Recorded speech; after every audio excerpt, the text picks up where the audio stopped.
Hello everyone, this is AndresRestart, and today we are talking about that Fire Emblem Fortune's Weave Nintendo Direct. Turns out Fire Emblem is a pretty big game, and you probably should have been able to guess that because, well, Fire Emblem games aren't typically short games to begin with, but with this particular one, it's been priced at $80 USD, a full-priced Nintendo Switch 2 title, or perhaps I should say above a full-priced Nintendo Switch 2 title, because most mainline AAA titles on Switch 2 are priced at $70 USD, but like Mario Kart World, Fire Emblem Fortune's Weave physically is priced at $80. And so with this price tag, it kind of has us wondering, what is it about this game from a more niche series, unlike Mario Kart World, that warrants the price tag? And you see, what's extra interesting about this is that I remember when we got that Mario Kart World Direct, there was a lot of optimism, coming from myself and others, that they would show off a lot of new stuff in the Mario Kart World Direct that would really help to sell people on that higher price tag. And coming away from the Mario Kart World Direct, while there certainly were things that we discovered and analyzed that were very cool about the game, to the masses, what was shown was just kind of more of the same, a little bit more of what we had already seen from the previous trailers and Switch 2 events. So is it a similar situation this time around for Fire Emblem Fortune's Weave? And after having watched the Fire Emblem Fortune's Weave Direct, I'm coming away from this one thinking, wow, this game is big, we learned a lot of new things, it's pretty cool, and that's what I would like to talk more about today. Now before getting into it, let me point out that yesterday the channel hit 60,000 subscribers. Finally, the goal has been reached. There will be a new goal announced eventually, but for now I'm just going to enjoy this. Thank you all who have subscribed, and of course, if you haven't subscribed already and you find yourself enjoying my videos, I would very much appreciate your subscription. So a lot of us have been referring to Fire Emblem Fortune's Weave as Fire Emblem Four Houses, because very clearly this is a direct successor to Fire Emblem Three Houses that came out in 2019 for Nintendo Switch 1, and that is my favorite Fire Emblem game. I remember when Fire Emblem Engage came out, I was considering if I liked that style more, but as time has transpired, what I look upon most fondly is Fire Emblem Three Houses, and Fire Emblem Fortune's Weave is following a similar format here, where you have a few different main characters and you follow their path, and playing through each of them is like having an entirely different campaign. Except this time, instead of there being three main heroes, there are four. But something really awesome we learned about this Direct is that you can actually explore all four stories in parallel. It did not work that way in Three Houses. Now, it is optional, you can choose to play through each campaign however you please, but using the Raven's Perch to progress the different campaigns and see each of the different stories of each of the different main heroes here, that's really cool.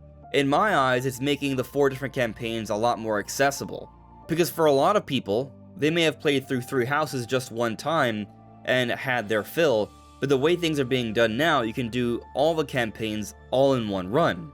So to me, this is a huge deal. This initial run through of Fire Emblem Fortune's Weave is going to be enormous. And throughout the presentation, they talked about so many different things you could do, a lot of which were very similar to Three Houses, which was already a very significant amount of things to do. You can explore around the main area and talk to so many different characters, engage in quests, do different mini-games, train yourself up, go to different inns and meals, and do all sorts of other things, and they teased far more beyond even the things they showed off in the presentation. But then also you have the option to explore beyond, where you can find other different towns and actually walk around them. There was some footage of that. And you have this massive map where you can find different areas to fight and even do dungeons as well. So you're going to be able to explore around different dungeons, different towns, in conjunction with the other things that appear similar to Three Houses. So there's a lot more exploration now, there's a lot more to see, there's a lot more to do, it looks like, and that just kind of shows just how much bigger this game is. I'll also point out, we saw a lot of really cool classes. We saw characters using firearms or lightning swords, which were really cool. You now have this elephant rider option, where you literally have characters that ride elephants to battle. I was left with an impression that there's even more variety to what can be done with the different characters. And so from everything shown, Fire Emblem Fortune's Weave is already kind of looking like a pretty big game with a lot to do, but that's just the first half of the game. If even that, we don't know exactly how long it takes to get there. It's actually similar to Three Houses, where there's a certain point in the campaign where there's a dramatic shift, there's a time skip, and the way things go about, the way you do things, the way you move around, changes dramatically, and this is demonstrated in the Nintendo Direct, and they showcase the actual main character, which is an interesting choice of words here, the actual protagonist. You're playing through the game for hours, doing these different campaigns in parallel if you so choose, leveling them up, bringing other characters into the fold to join their parties, doing all this exploration, all this stuff, and you get to a point where none of them are in the story anymore, and it's actually another character that's being treated as the actual true protagonist of the game, who is on the actual true final box art of the game. This is really cool. Ishmael looks like a really cool character. You have the two different options between male and female, and I love how they look. It's a very epic design. I'm assuming that with the next Smash Brothers, this is probably the character they're gonna go with if they're adding another Fire Emblem character, as they typically do. But what I also love about this, and this is a showcase of how this game is different from Three Houses, while you do have these different campaigns you go through, you can still play through all of them at once, and when you get to the point where Ishmael is now the actual main character, you can choose to save them. You can choose to change the history of these different characters and give them a new future where they team up alongside of you. There's a lot of choice here. It's a little bit of Breath of the Wild-like, actually, because they talk about how you can actually choose to not bring anyone back and fight through the game on your own, which would be significantly more challenging. So there's a really interesting dynamic that's going on here that definitely feels fairly different from how things are handled in Three Houses. So I'm actually appreciating that they kind of subverted my expectations a bit here. Like, everything seems to be kind of going according to plan until we see this time travel element where we can bring these characters back, which also suggests that they die and you have to find a way to save them, or rather, you can choose to find a way to save them. And I think that's just a really cool hook. It's a really cool surprise that they're throwing in here. I love this curveball, and it's adding a lot more variation to this game where there is already going to be a lot of variation. So I'm left with this impression that Fire Emblem Fortune's Weave is a significantly larger game than Three Houses in the more interesting ways. It's feeling like a fresh experience. The theme, the aesthetic is all very different.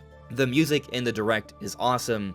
The visuals certainly look like a significant step up. I'm not going to sit here and say that I think the visuals are the best of Switch 2. I think there is some room for criticism there because I do see some simplicity to some of the textures and objects in the environments, but I'm still noticing a great deal of variety to the environments and still a great deal of detail overall. The game is pretty, and I love how the cutscenes are coming together, and this is definitely, as I said earlier, a step up over Three Houses, a significant step up. And just overall, what I'm looking at here with Fortune's Weave is an exciting game. It's not that far off, coming out on September 17th.